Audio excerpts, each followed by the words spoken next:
How do you feel about your identity? Despite the fact that I hold Iraqi passport, but it's not necessary to feel Iraqi. And the sense of non-belongingness to Iraq comes out from two most important facts. The first fact, that we Kurds have our language, territory, we have our history, and we have our nation. And the territory of Kurdistan, and the Great Kurdistan, was divided as a result of SciencesPo agreement, which worked to set the new boundaries of the new Middle East. And this worked to divide our nation. And the second most important fact is that since the 1920s, most of the governments, if not all of them, were too brutal against the Kurds. And many of governments started to make bloodshed and atrocities against the Kurds. So it created a reaction for the Kurds to not stay with the Iraqi state.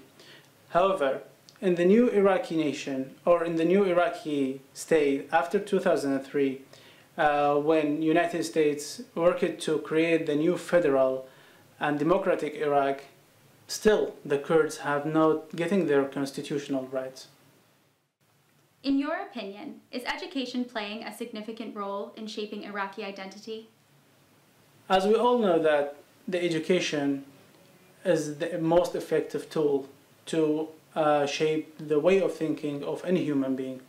So the Ministry of Education in Iraq works to promote the identity through the studying curriculums. For example, they use the class of history to expose the students to the role of Iraq in the ancient and modern history and its role in the Middle East.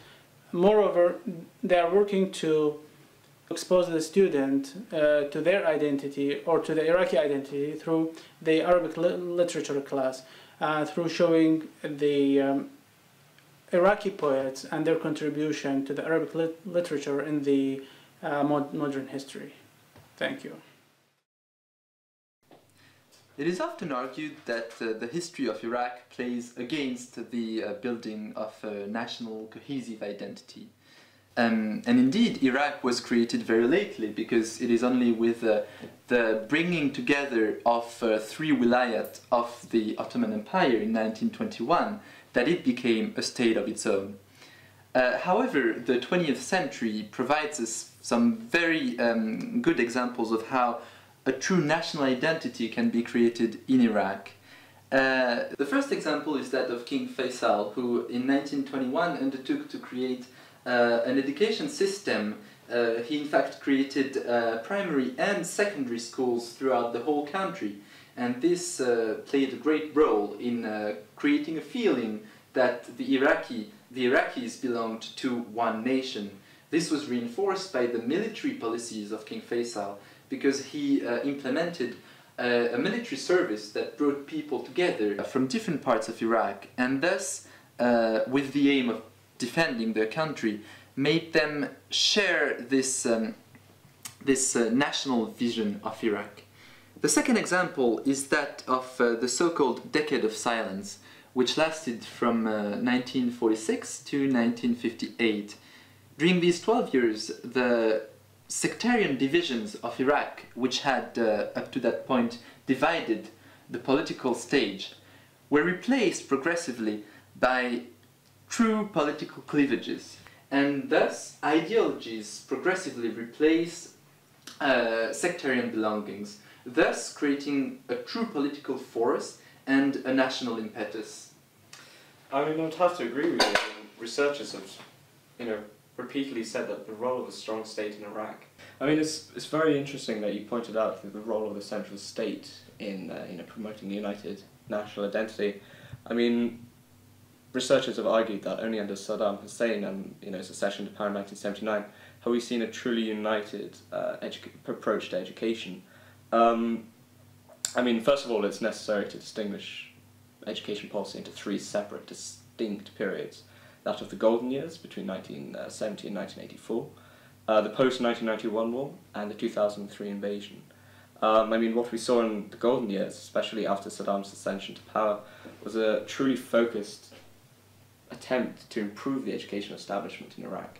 I mean, we saw 20% of government expenditure on education, we saw 6% of Iraqi GDP focused on this. We saw campaigns for like the national campaign against the eradication of illiteracy. We saw compulsory primary education being implemented in Iraq. You know, truly leading policies in the Middle East. And we saw real tangible benefits. We saw literacy in the 15 to 45 age bracket fall beneath 10%. I mean, this was unheard of in the Middle East. But then it's really important to assess foreign intervention, the role of external powers and factors. I mean, 1991, we saw the first Gulf War. We saw the implementation of sanctions which prevented the basic inflow of education material. But more importantly, I argue, we saw an intellectual flight. We saw university professors leaving Iraq.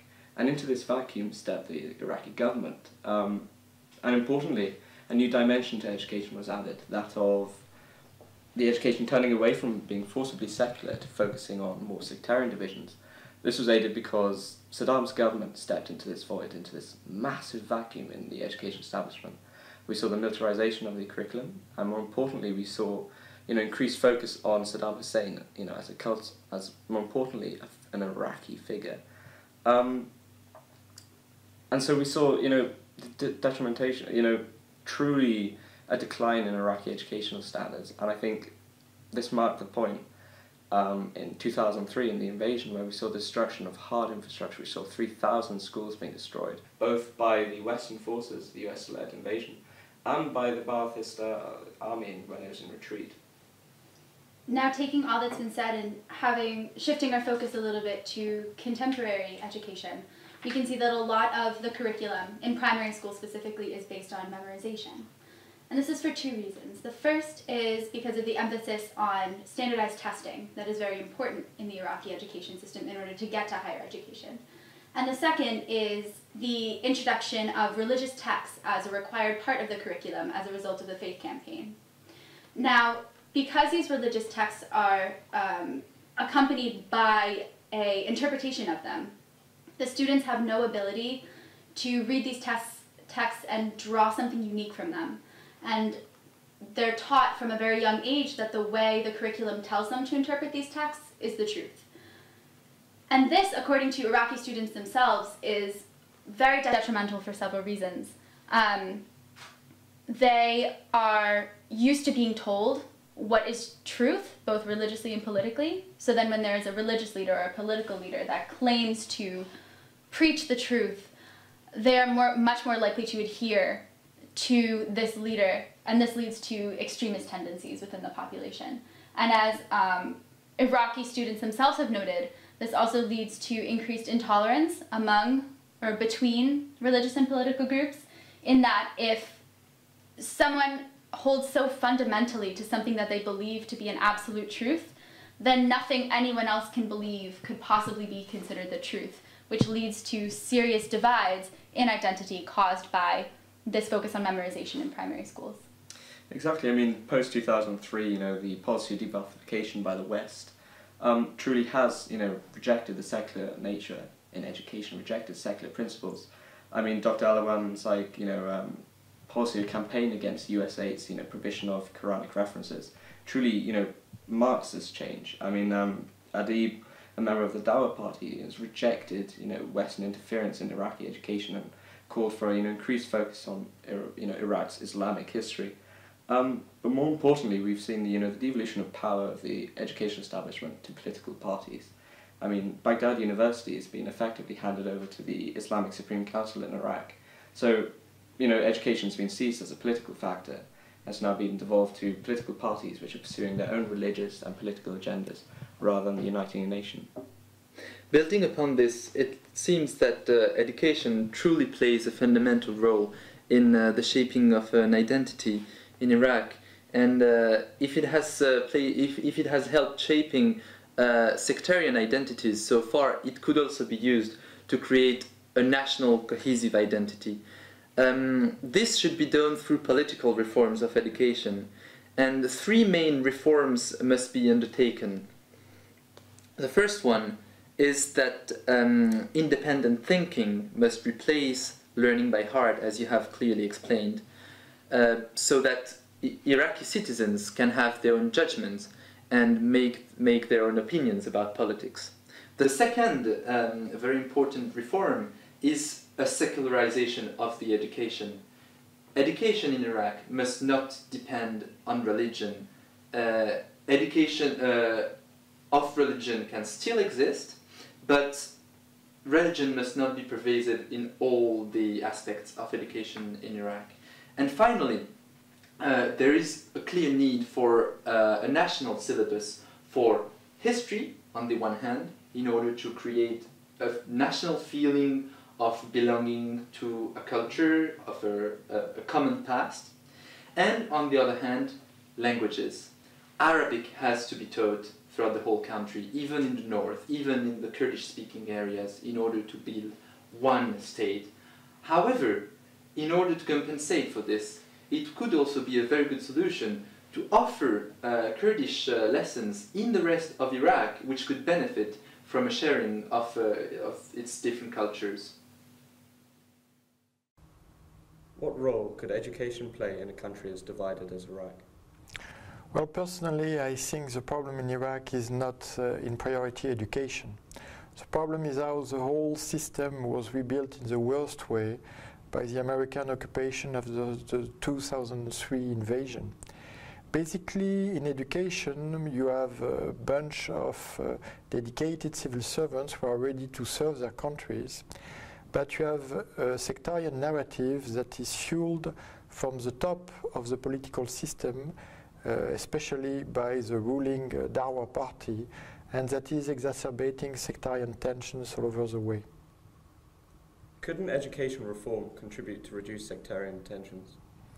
Certainly, education reform could be very useful, but before going to reform, you have to think about a common narrative.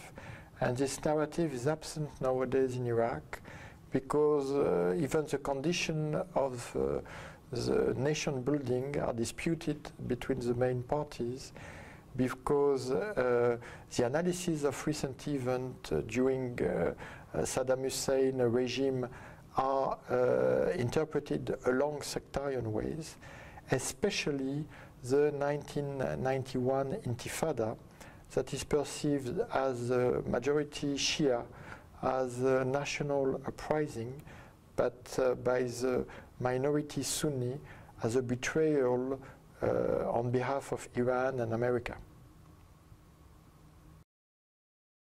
Yaumena, because today is our day.